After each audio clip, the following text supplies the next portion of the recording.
Tips Takwa Part 2. Banyakkan istighfar. Pernah tak terlintas kita ni bawa berapa banyak dosa setiap hari? Tapi rasa macam biasa je. Hakikatnya setiap dosa tu kalau tak diampuni, boleh jadi beban yang tarik kita ke arah neraka. Yang paling menakutkan, kita tak tahu bila ajal sampai. Bukan tunggu tua, bukan tunggu sakit. Kematian boleh datang tiba-tiba.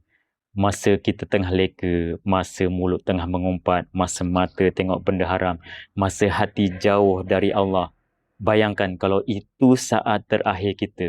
Dosa masih bertimbun, taubat belum sempat.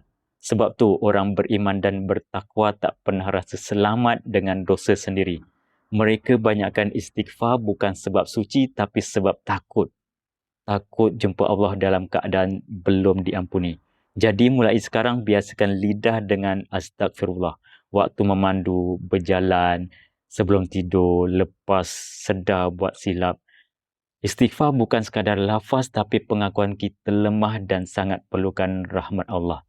Semoga bila ajal datang, kita datang dengan hati yang sedang kembali kepadanya, bukan sedang lari daripadanya.